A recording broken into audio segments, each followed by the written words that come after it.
Dark Souls, and by extension the entire Soulsborne series of games, were special to me.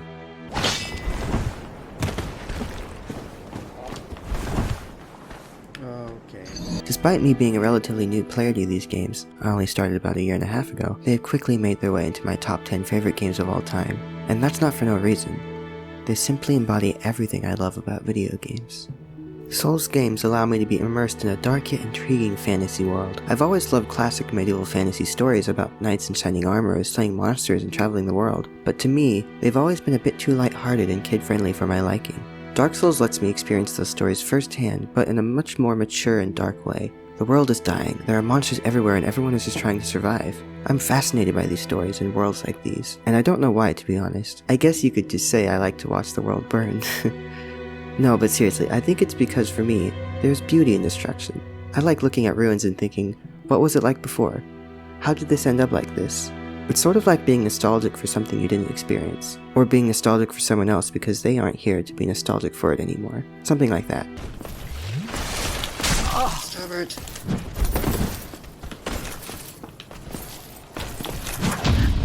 Die.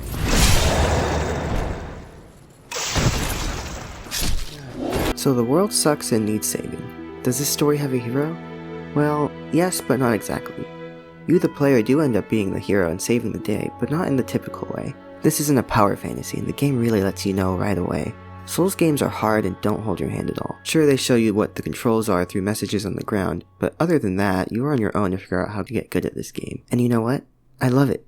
It sets your expectations for the rest of the game right from the start, and it's very fitting for the type of world you're entering. They hurt so much, oh my god. I'm stuck.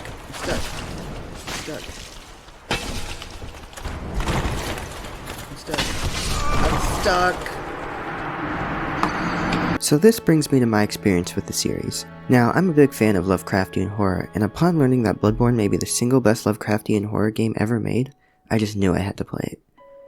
So that's where my journey began, with Bloodborne. So yes, I knew that Bloodborne was Lovecraftian, but the way that it's Lovecraftian surprised me. And this way of being Lovecraftian actually applies to not only Bloodborne, but all of the other Soulsborne games as well. These games are hard, and don't hold your hand either. It's as if the world doesn't even care that you exist. Nobody does, in fact, especially the monsters. Human insignificance. You don't matter. In Bloodborne, you are just some random traveler from afar. In Dark Souls, you are just some lowly undead. You are just another person trying to survive in this dying world where powers beyond your imagination have destroyed it. Your story and the gameplay that goes along with it are strangely Lovecraftian.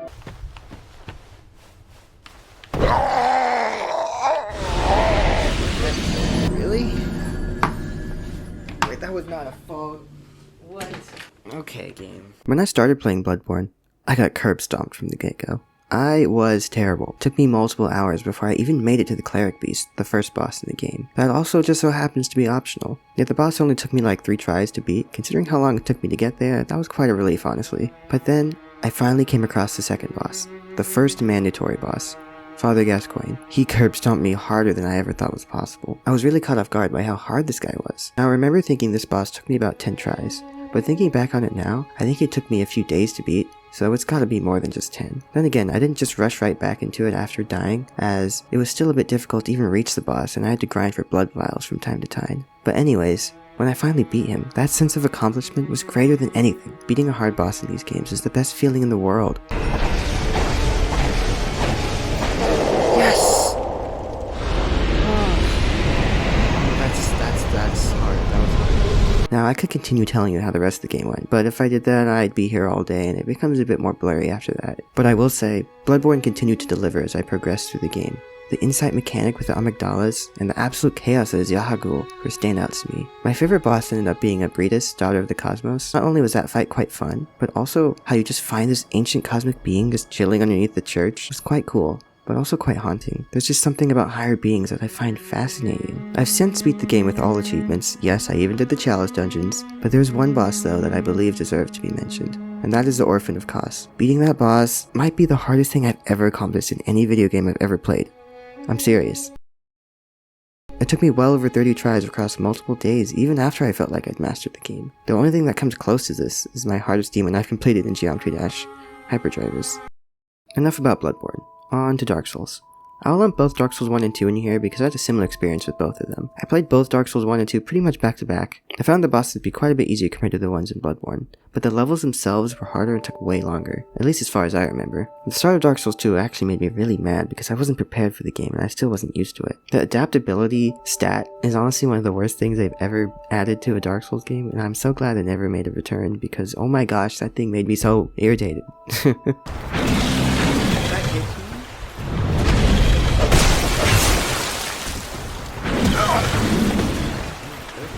But I eventually got better, and then it became quote-unquote easy. Easier, at least, I should say.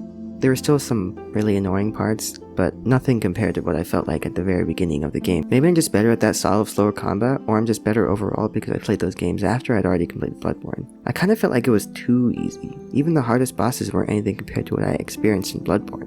But don't get me wrong though, I still very much enjoyed both games. In Orlando is beautiful, and Artorias is actually my favorite boss from all of the games I've played so far.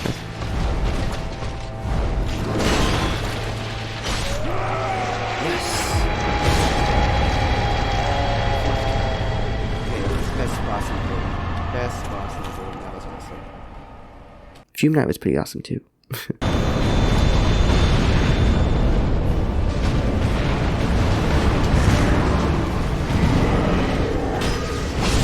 Yes! Oh my gosh. That was awesome. That fight was awesome. That was so much fun. My first playthrough of these games will always remain special to me, and that's why I really regret not making videos about them when I did. I really enjoy watching people play these games for the first time, and I'm a little sad I didn't have my own version of that. But you could say I'm kind of making this video to try and compensate for that, and also just because I wanted to talk about the Souls games.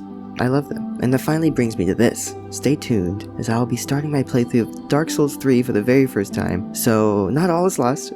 I'm very excited as I've heard many good things about it. I've heard that it may even be better than Bloodborne. I don't know, we'll see. But in the meantime, maybe you could check out some of my other videos. I play Genshin, Honkai Impact, and many other games too. If you are interested, be sure to check that out. Let me know what you think of the Souls games in the comments. I'd love to talk about it with all of you, especially the veterans who know a lot more than me.